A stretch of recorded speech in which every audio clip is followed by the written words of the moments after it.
Is it working? All right. Yep. We're good now. We're good. Okay. Okay. Perfect. So, all right. You reached out to me on Facebook Yes. and you help chiropractors, and Yes. that's about as far as I know. Tell me what you do. Okay. So I do consulting for chiropractors in the area of business relationship marketing. So it's not the social media, LinkedIn, Instagram. It's actually get out in your community, build a relationship around your community, pound the pavement, get to know the people, and build that up so that they come into your office.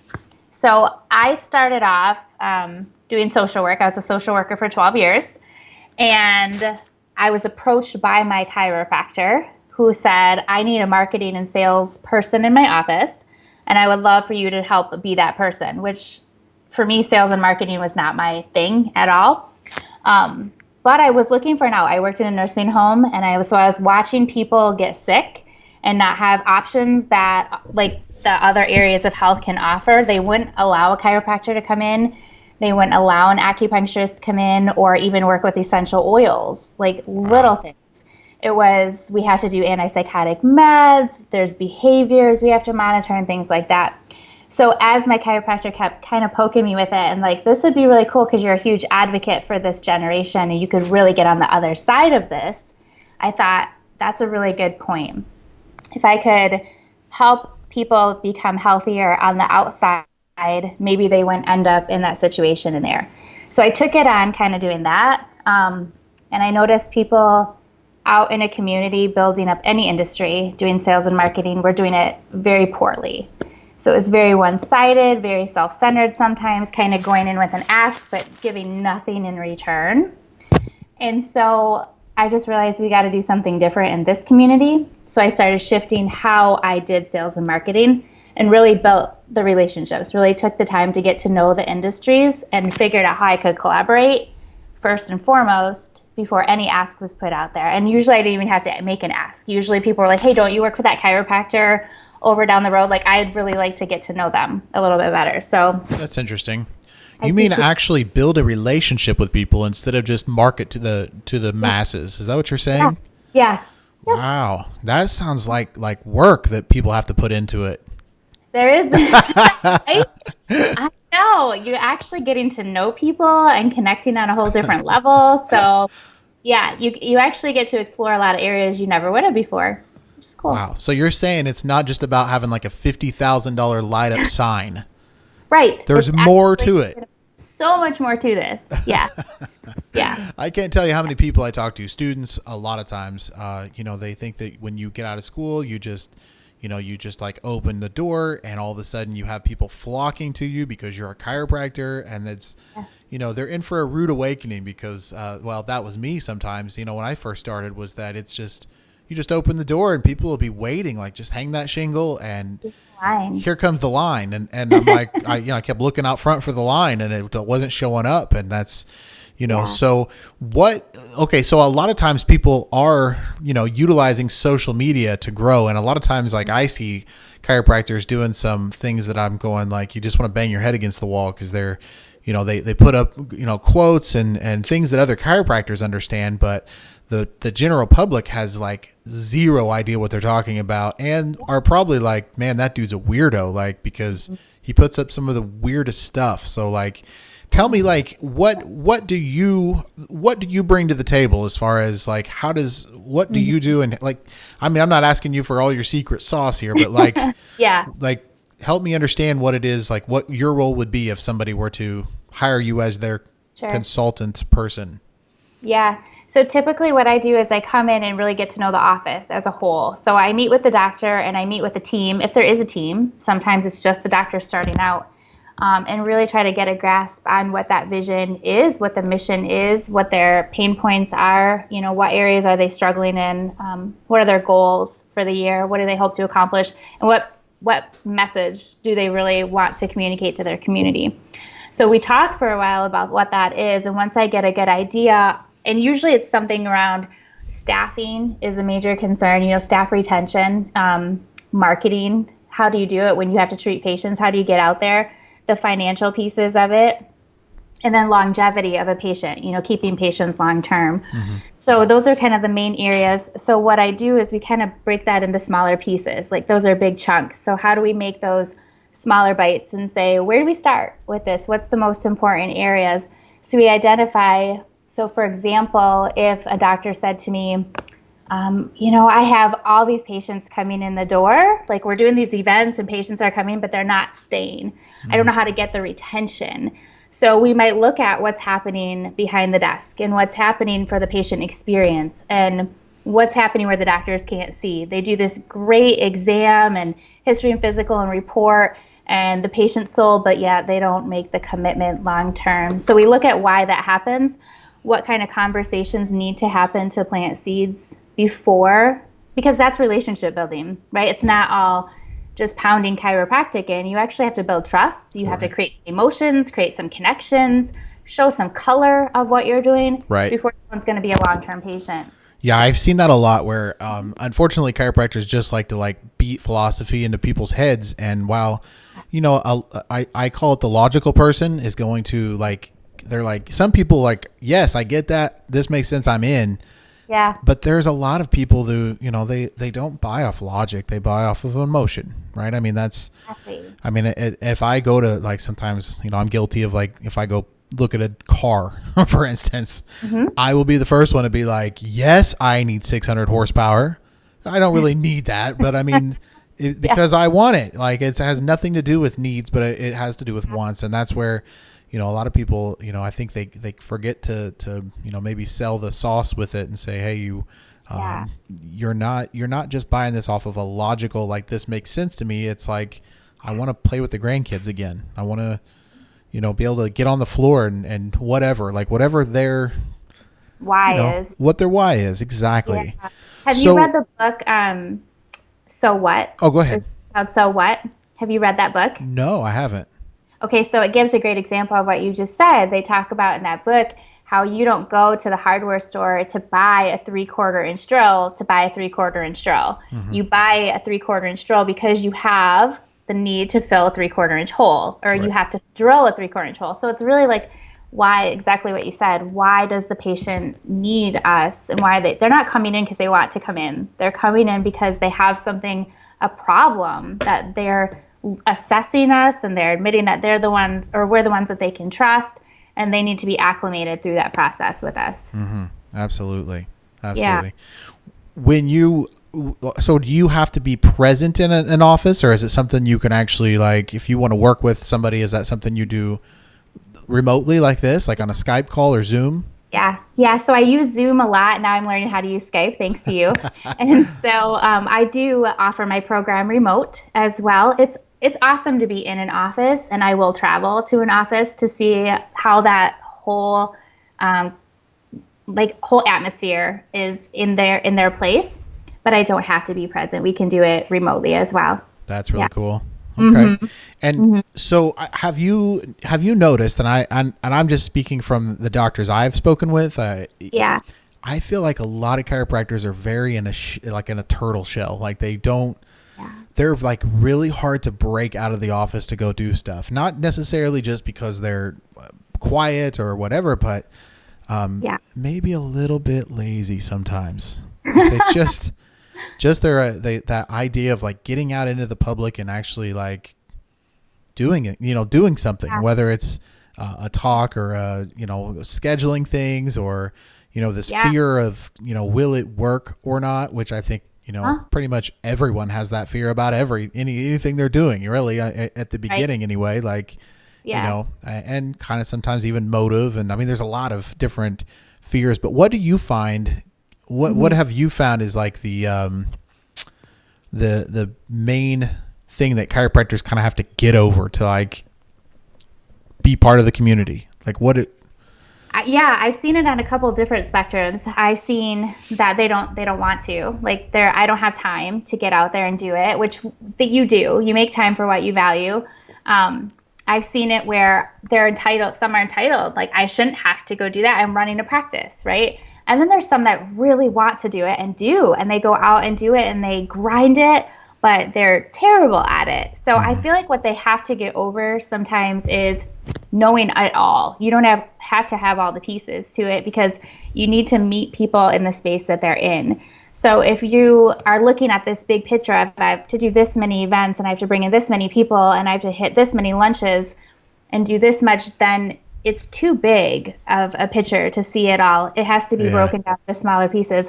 I have to, do this event to impact these many people, because I like to think of it, and I tell everyone that I take out to an event or mentor through that, is that every place that you are, show up like you're meant to be there. There are people that are looking for you, that are seeking you, that are assessing and needing the services that you have. They just don't know it yet. And no matter if you're standing in the mall or you're standing on a corner, or if you're standing at a craft fair booth or a mom-to-mom sale, no matter where you are, there's someone that needs the services that you have to offer, and you're there on purpose. Mm-hmm. And so I think they have to get out of that space of a number. I have to do this much of this many things to hit this mark, and I have to do it this way or I'm not going to do it.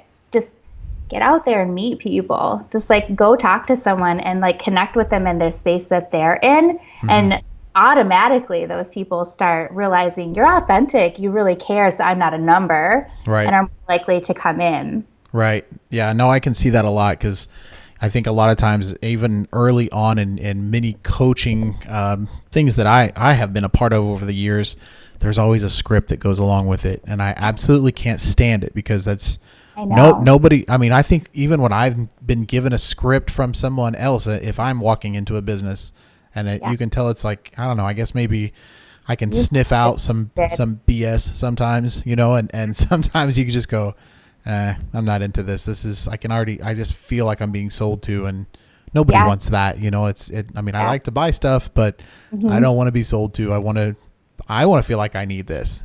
You're doing it yourself. You're making the decision. Yeah. That's it. Yeah. Like, I want to be like, yes, this makes sense to me. And I feel like that's a lot of times when, where chiropractors go wrong, even, before they even come in the office, like even out in the public, meeting people, like you're saying, they get kind of weird, like, like, let's be real. They do, and that's, it's kind of sad in a way, because that's all they can talk about. They forget to be human with people and be a little bit real. So I like that when you said be authentic a while ago. That's so true. So true. That's one of the things I talk to the doctors the most of is it's hard for them at events, because they want to go right into what they've been taught and right into helping the person. And sometimes they just forget to connect, and they want to go right into fixing the problem, but that person doesn't know they need to be fixed yet. That person needs to just know that they're being listened to first. So it is really hard initially for chiropractors to take the step back and maybe let their staff kind of go out and guide those conversations in the community too, or have a designated person that they don't have to pour it all in. Again, they can just help plant the seeds for people. Yeah. No, I could definitely see that. I know, like in school, we always call it the Logan bubble, right? So because that bubble that you're in is like those people that and you're comfortable around, and like you have to like go talk to somebody after a while, like you kind of forget what you're doing. Like just to have a simple conversation was like, oh, they don't know what I know, and I have to explain all this, and it's all at once. Oh, it's like, and then it's just like verbal throw up all over all over a conversation, and they kind of avoid you next time they see you, because they don't want to be in that conversation again. That's so that connection thing is so huge, and it's so important. What do you? I guess, like, for instance, and a lot of times, and I've kind of been guilty about this myself, but I've been working on it for this next year, is actually having like some bit of like schedule, as far as maybe, January is going to be a month that we look at this, or February is going to be this, and just kind of have, and a lot of times, like my focus has always been in the office, like that we don't look at symptoms. And I think that people need to understand that, but there is a way to actually, talk about people's issues without it being, completely symptom based. Sure. Where it's, we talk about the physiology of how the body's working versus, what's wrong really. But like their concern is what's wrong. And then, I've seen across the spectrum, let's just say there's probably this like 10% of chiropractors who are maybe even coaching these like super, super straights, what I would call the, it's like almost like I live in Indiana, so around here, there's always argument about like coal mines versus electric energy, and it's, there's, if you even say the word electric, you're getting dirty looks, right? Because everybody is coal based, right? So it's, and so, when Tesla came out with the new truck this past week, Yeah. and it's been a fun conversation in the office because I think it looks like a Lego truck, but at the same time, it's kind of cool. Like it's very Yeah. unique. Yeah. So, I think a lot of times people kind of, they have a hard time kind of relating to, this like super straight mentality because, they're like, well, you should get adjusted because it's good for you. And they go, oh, that's great. Is it going to help my stomach? Well, I'm not here to talk about your symptoms. I'm here to talk about keeping your body, subluxation free. And so it has a disconnect with people as a whole. Now, I'm not saying as a chiropractor that that's not true. I do think you should keep your spine clean just because. But at the same time, that connection doesn't really happen very well with people. And I feel like if I would have been able to connect with more people through actually having a decent conversation and being able to coach them and like say, look, this is what we do and kind of what makes sense. And I can tell you from a logical standpoint what we do, but I also want to connect with them emotionally. And so to be quite honest, I don't know if this is just me being a man because, but over the years, I've kind of learned to be more, on the emotional side and connecting, I think it's, because a lot of times the men just lay on the table and I adjust them and they're like, cool, I'm in. They don't even care what's going on. Right. Like they're ready. And then a lot of times the women are like, if they don't have that emotional, like that, I do believe it's from an estrogen standpoint, like they want that connection. Like if they don't feel like they can trust you, like you might have given them the best adjustment ever, but they're like, something feels off. Like I'm not in. So it's, I think as a man, it's been a lot tougher for me to kind of jump over that hurdle, if you will. But, so a lot of times, I guess I'm leading into like, do you help coach men in like being able to connect better? Like, is that kind of part of it? Yeah. So I have, actually, I'll show you what I developed on my own. And I just put it out to print and you'll see all my little sticky notes, but are you still there? Yeah, I'm here. Okay. I thought you froze. This is the well-adjusted practice rep. Okay. It's a training manual that I just put out, and it's an 8-week program. And so in that program is like the who, what, where, when, why, the work plan, the well-aligned, and the warrior. So what I started to develop as I was doing this is a lot of it pertained to women because I am a woman. Right. And so I'm like, okay, so I'm kind of almost writing this for all the women doctors, but the men doctors practice so differently. And generally what I find when I go into a practice is it's a man doctor with a predominantly female staff. And so you've got this dynamic happening in the office where all the female staff are communicating fantastically together and everything's smooth. And the doctor comes out and does his thing and walks back and forth to the patients and they go, he's in a mood. Something's going on. He is not talking to us today. And I'm sitting there going, he just is doing the work. Oh no, there's something. And they know like their moods and everything just because of the way they're pacing. But women will tell each other, I'm having a bad day, take it easy on me, or there's something going on, where men will just do it, right? Yeah. So there's this experience that I've grown into working with the men doctors and the women doctors that now I can say to the men doctors, regularly communicate with your staff. Sit down with them weekly and have those longer conversations. What I've experienced mostly from the men doctors is their meetings are pretty quick and abrupt. They're very straightforward. Here's the agenda. Here's what we need to do as a team. Let's go get them. Go. Right. And very much straightforward, but women need a little bit more on their agenda. They need to know how they can help, where they can serve, where they can be useful and feel valued. Mm-hmm. And so for a man doctor, I would say my biggest piece of advice is the more that you value that team that you have around, and it goes the same for patients, right? The more that you value those patients, they're going to feel that all the way around and just soak that up. Because you're right. They do need that emotion. They do need to feel connected. They do need to feel that trust is there. And so I reshaped that program a little bit to also make sense to men in Good. that, because it has to make sense on all areas. But it dives deep into who you are as a doctor or a practice rep, and how you treat the customers or the clients out in the community, and also those that come into your office, and why you work in the fashion that you do. Right. So it's a unique question. It's a good question. Yeah. There are a lot of good dynamics with that. I think that's one of the biggest pieces I've picked up. I think that's absolutely huge because, frankly, you could market and go door to door and knock on doors and bring people in, but if they're like, that dude's a jerk, like, I don't like him, and you could be just doing your job, but if you're not like connecting with people, forget it. Your practice is never going to grow to what is possible, what is very that it could grow to, because you just suck at connecting with people, and that's. If you can be intentional with that, it's a game changer for your practice. You will find a staff that's more fulfilled, that feels more fulfilled in being with you, because they feel like he's really taking the time to understand me as not just a staff, but as a part of the whole, team. I tell doctors, share your stats every week with your staff. They need to know what your goals are. They need to know end of year. They need to know your vision for in office and out of office things that you want to do. They need to shadow you.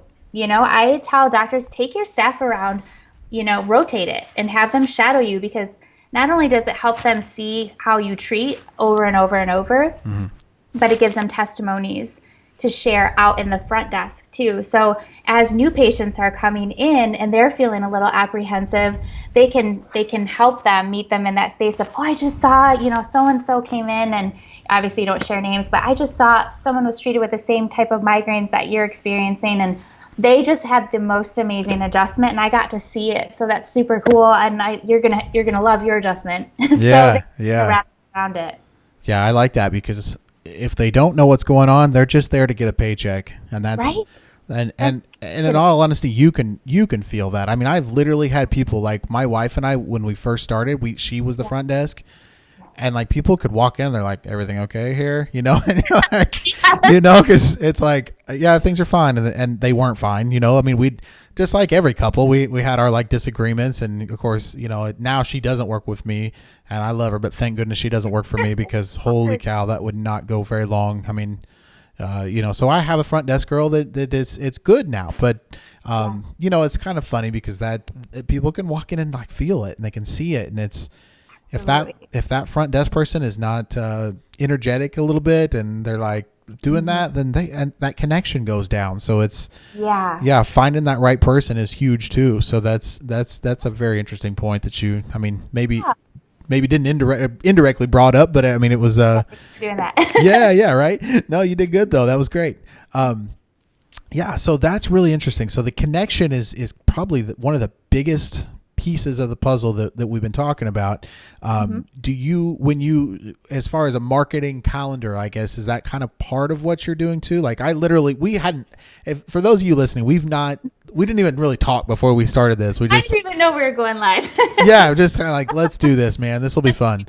So yeah, that's we like to have a good time. So that is part of what you're doing then, is kind of like helping the doctor schedule some outside talks and kind of getting him out of his comfort zone a little bit. And or if he has a representative or someone in the office or a patient that's super loving of all their adjustments and just referring everybody in, that person, I would take that person arm in arm with them and go out in the community if they're local, or I would do it remote if we're not, but as close as I can connect with them to take them step by step into learning how to get into more events, whether it's like joining the chamber, getting into networking groups, going to those early bird breakfasts that we all know about. Those things don't always get you everything in the front, but they build so many great relationships in the long run. So there's so many avenues that I talk to doctors about that you need to get involved in. Again, it goes back to what's your vision? What's your purpose and your goal? And then that's kind of the direction that we go into with where you need to go from that next. And then the calendar, like building that vision out for the year, that kind of goes right back into, so we do an activity where we take, today, and we take what does your vision look like today? If you stepped into your office and, imagine what you see, what do you see when you walk into your office? What kind of patients do you treat? What kind of day do you spend? Just the kind of imagination of your day. And then tomorrow could be literally tomorrow. It could be next month or next year or 5 years from now. What do you see your office turn into tomorrow? What does it take to get there? And how are we going to do it? So we do that right in the beginning to kind of get a good vision as a team. And then we do that again, after 3 months, and then maybe again after 6 months to see where we're growing in that vision. Right. And we take that and we use that to build our calendar to say, okay, we really want new moms coming in.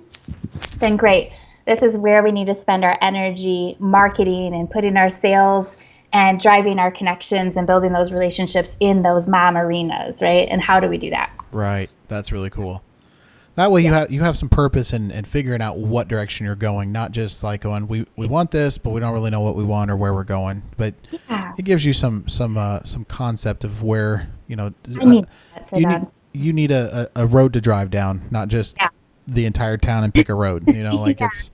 So one thing I always, and one of the there's a mantra out there within the chiropractic profession that says like, we accept all ages, no worry, all conditions, all this. And I love the concept of that. But at the end of the day, like, we all still want to be paid. We still want to be able to make some money at the end and provide for our families and that kind of stuff. So, I think it's important that you do have some sort of, driveway that you're going down and saying, this is my kind of ideal client and what I'm looking for. So, not just anyone that has a spine and who's breathing is a good client necessarily. I mean, that's right. You can talk to all those people, Sure. You can reach all those people and B2B, business to business, go knock on their doors and introduce yourself because they do at some point need you. They just may not know it yet. But yeah, you're right. Like spending your intentional time intentionally and then being accountable to that time, right? Coming back to that and saying, where did we waver and where did we lose some return on investment here? Because when I go in with a client, I make a promise and I want to return on that promise. So part of what I give is some measuring tools. Like if this is your goal, how are we going to measure this? How are we going to track it? How are we going to make sure that when we come back to this and look at this in 3 months, that because it usually takes about that when we break it into segments, what did we do? What's your ROI from this? And so I really be able to fulfill that for them too. So to have those roads that we go down is important to not just okay. Yeah, it could be overwhelming quickly if you don't have a broken down system, and that's I can't tell you how many times over the course of different coaching programs I've been a part of, or even some of the day-to-day tasks of like by the time you do everything and you're like, now I got to figure out some marketing stuff, and that's been an absolute nightmare for a long time, is just trying to figure out what to do, and luckily, I mean. Over the years of grinding, I mean, I've kind of decided, just kind of things have just kind of worked, and that's, of course we've done some things and, Facebook marketing and this and that, but in reality, like I haven't really put myself out there near as much as I probably could have or should have, and probably could have grown a lot faster. And like, that's always something I think chiropractors are a little bit afraid of, is kind of saying, hey, and everybody in reality is the minute I put myself out there and I say that, vaccines aren't what everybody thinks they are, or whatever, you're going to be instantly judged, and that's okay. Just understand that whatever you're going to say, you better hold on tight to it, because that's it. Yes. You better have like full passion in that. Yeah. Yeah. Cause it will come back to haunt you later. If you're going to be wavery on stuff, that's not going to work out. Sure. So that's one thing I was, kind of wanting to, obviously you're not social media. You are connection specialist, really. I mean, that's kind of what I'm seeing so far. But you have, I love the fact that you have a book that you've put out, like a manual, I guess. Now, do you have some online? Is that in the future? Or is that something that you also have? So that's the future. So I just finished my first year in business. So I launched November 1st. So having doing podcasts, doing that kind of things and things like that. So that's how I started listening to your podcast. And that's not stuff that I'm good at. So again, I'm more the people, not the technology kind of stuff. But there's people that help with that. But I would love to do some online webinars and things like that. I do a lot of workshops and I speak at a lot of events around here, locally in the Muskegon, West Michigan area.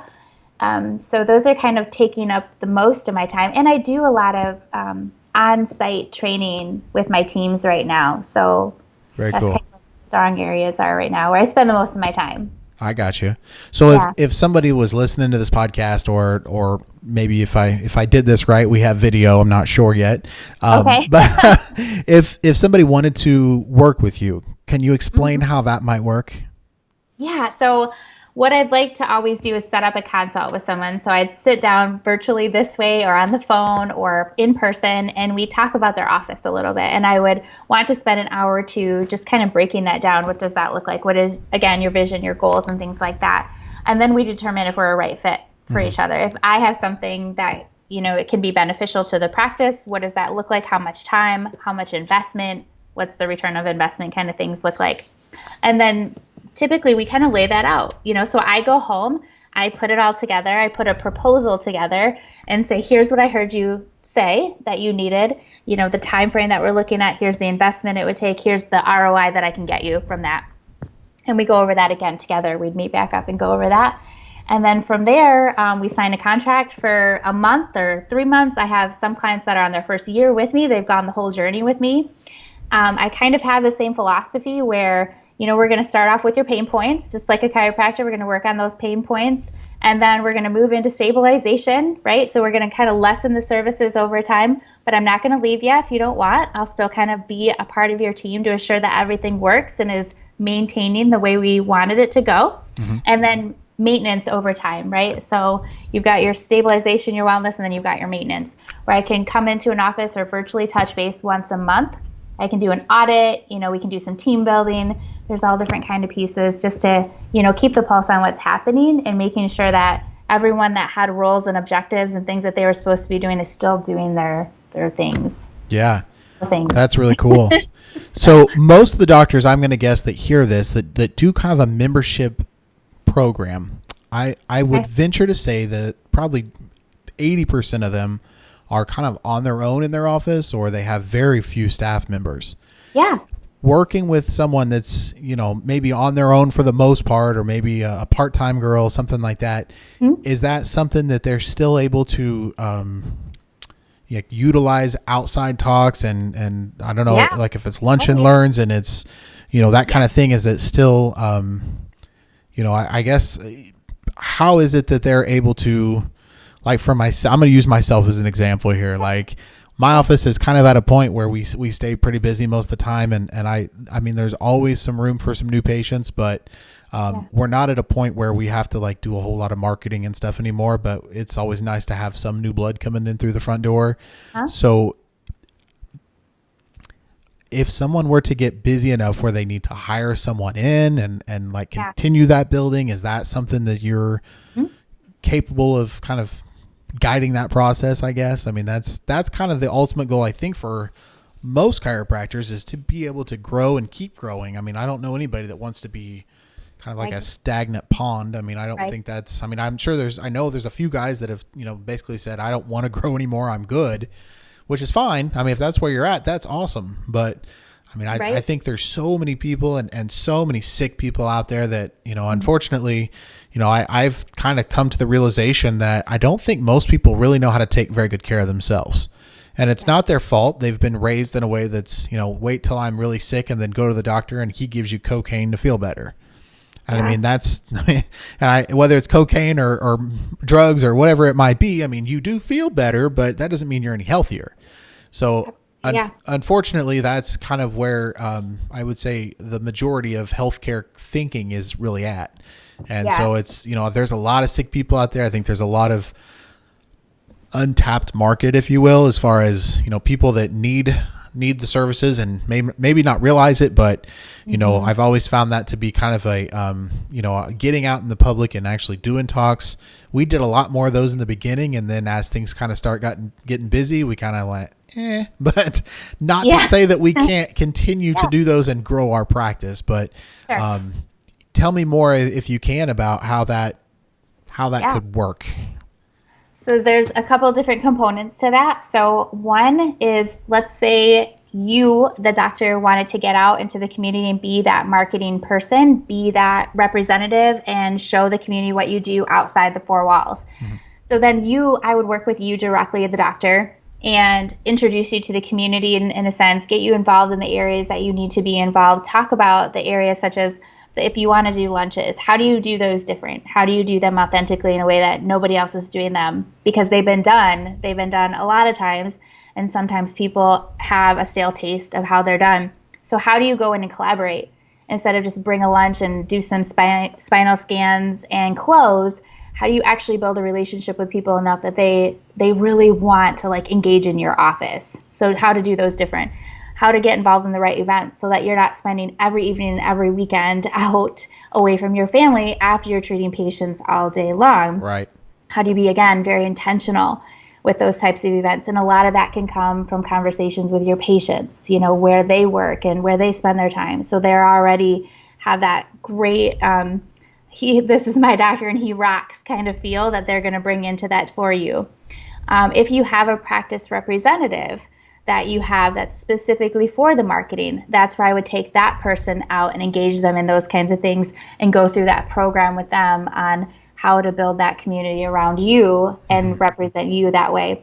The other component to that is, let's say, because you did mention you're so busy, maybe you don't need a lot of new patients coming through the door. So there's that inner office area, the foundational pieces, right? So you have your current patients that have family and have friends that maybe aren't coming in yet. So how do you build the experience with them, build the connections with them, create that emotion again with them, and let them know, because most of them don't know, that you're accepting new patients and you'd love to see their family and friends, because we just don't ask sometimes.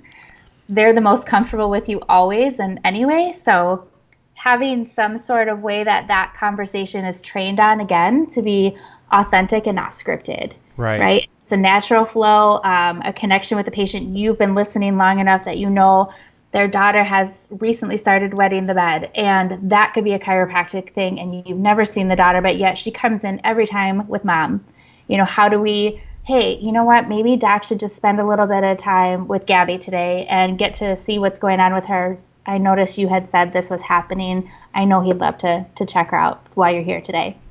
Yeah. And just have some sort of a conversation that makes mom feel comfortable enough to, yeah, could you do that, please? Like, that would be amazing. So those kinds of, so there's a couple of different ways I would work with that. Yeah. No, I've noticed a lot in the mindset of that, where you've brought up a couple things in my mind here when saying that. Was that the first thing is I have a friend of mine who opened up a practice in another state, and it's almost like when he opened the door, like, but he's always been that guy that like, nobody knows him, and he could walk into a party and 10 minutes later he knows everything about everybody, and it's like, but he's like a connection special, and I think he was just raised like that, I guess. I don't know, but like, that's his personality of like, he's not the guy when you go to a party, he's going to stand up against the wall and like talk to the people he knows, like, and it's amazing because like, it's so funny, like talking with him, he's like, I was like, man, I can't find your website. He's like, I don't have a website. I'm like, how do you, what? Like, how do you, he's like, why would I don't need a website. Like, people like are referring people in like mad. I don't have to do anything. And I always like this, like you hear like these stories and you're like in a chiropractor mind, I say, I don't know. And then, but knowing this guy, like, I know he's busy. Like he can't answer the phone when you call him, and it's like, it's just amazing to me, like how that draw and that personality. And I always felt like in a chiropractic office, that's how it should be. Like, it should have this like natural draw. Like, we shouldn't have to put out like these like stupid cheap exams and stuff to like sucker people into the front door. And like, I don't want that. I don't think anybody really wants that. I feel like most people should want to like, like, I think my mindset has been reshaped over the last several years, but it's almost like I don't feel like I should have to do that marketing, not from an entitlement standpoint, but just because people were bringing people in the door. Like, and I, sometimes I've been to like some of these like BNI groups, and the lady at the end of it would say like, oh, well, we built so-and-so's practice for him. And I was like, ooh, that's cocky. That's a little arrogant. But at the same time, I'm sure he was good at going in and talking to those people. But I find for the most part, chiropractors are a little standoffish and a little bit timid as far as going into any kind of party group setting where it's, like, because maybe you do practice a little bit different than the last guy. And, there's, some animosity built up from some of that maybe, but, I think that's important that people get out of that shell and be able to talk to people. So I love the fact that you're helping people out with that. That is, that just amazing. I mean, to be able to walk into a practice and start it up and be able to not put out a lot of advertising dollars that you probably don't have, Right. and use what you already have and use what you got. Yeah. That's it. Like, be able to chat with people and go into a room and not be shy and bashful, but actually, and that's probably the biggest issue, that I, over years talking with people, like they just, they talk to who they know, or they see somebody across the room and they like beeline it for that guy. And they're like, they have a 30-minute conversation and then they're ready to leave. And what's the point in going, if that's the, I am a big firm believer of like, put that out there, like let people know where you are, because I've gone to, when I first started marketing and sales and going out, I didn't even know who the chamber was. And I'm like, who chamber, what? Like, who are these people and why am I supposed to know them? How are they that big? Yeah. And so I would go out and just, shake someone's hand and be like, I'm Sarah, and I'm sorry, I have no idea who you are. Like, I've been living in a bubble apparently, and this is super awkward for me. I have no idea what to say right now, but I know that we're supposed to talk about something because we're in the same community, and so maybe we can work together. I don't know yet, but I think we should try to find out. And so people like that. People love that awkwardness sometimes too, more than that confident, over arrogant person that's just like plowing a room, like, and that's a huge difference from that social, there's that difference, but it's an exaggerated example, but people appreciate the real is what it is. They, instead of trying to be someone you're not, just put that out there. If it doesn't feel super comfortable, this is new and it's uncomfortable. I'm sorry. We'll get through it together, I guess. Yeah. No, that's so true. I think when in a world full of fakes, like what you'll see online a lot of times, and you see the beautiful of everyone's life, but no one sends you no one posts their picture of the hospital bill they just got in the mail or something. They're like that they're stressed about right there. It's always the pretty stuff, and that's vulnerable. Yeah, like it's that's sad, but I think you need to be on both sides of that. That you don't want to see the sad stuff all the time either, but like but it's a good point. Yeah. Mm-hmm. We live in too much of it's a society of people that want to see pretty. If it's not pretty, people move past it quickly. Remember the old Sarah McLachlan, the songs, and they played like the dying puppies and stuff on the TV. Like that's that's that no one wants to see that stuff anymore. You're like, channel, where's the remote? Quick. I know. So that's so I love that. Well, what is there do you have some sort of and I really have no idea. Do you have a website or something that people can go check out? Yes, I do. It's marketingtrueself.com. Okay. So and I also have a Facebook page, True Self Consulting LLC. Those are the biggest ways to find me. So that's how usually people find me. I'm trying to brainstorm in my head if there's another way you can think of. No, that's perfect. That's how my that's today's world right there. Or word of mouth right now. Yeah. Yeah, that's awesome. Yeah. Okay. Yep. All right. Well, I think we're kind of at a point where we can say that people get to know you. They've got to know you a little bit, and they, obviously, if they want to get a hold of you, they can. Is there anything you would like to, kind of just address with the doctors before we end this call today? I guess I would just say keep hope. Like, what I try to bring in to every office is hope. Like, no matter where you are, if you want to grow, if you want to stay where you are, if you want your patients to see a vision, no matter what that is, there's a way to paint that picture. There's a way for people to see it. And especially to the doctors that are feeling frustrated, because I hear that a lot. I'm so overwhelmed. I can't even think about adding in marketing and sales right now. Marketing and sales, adding this component in is a way to help you. And it's a way to make some calm and some peace that can really take some of those overwhelming pieces away. So maybe not to think about adding another piece in as another thing to add in, but a way to kind of take things off your plate. I got you. That's the way I look at it too. Yeah. And I love the fact it doesn't have to be that person. You can hire someone to do that work. And Yes. from what I'm understanding, there's a good return on investment with that. It's not you're not just paying somebody to play on social media all day. Like Yeah. they're actually busting it, like getting out and making appointments for you and stuff. That's fantastic, because I don't think anybody really wants to pay somebody to play on Facebook all afternoon. No, there's accountability to this all over the place that I track and the doctors track as well. So we're all tracking it together and we all watch the same stats. So the reps and any staff and any doctors and myself all kind of see the same drive and what's going on and all that. So I like it. I yeah. like it. That's awesome. Thank you so much for this time. Yeah, absolutely. Okay. That's it for today, guys. I appreciate you coming on, Sarah. And if you got any questions, go check out her Facebook page and her website, and whatever ways we can figure out to get a hold of her, and we'll go from there. Thanks, Dr. Andrew. All right. Bye-bye. Bye-bye.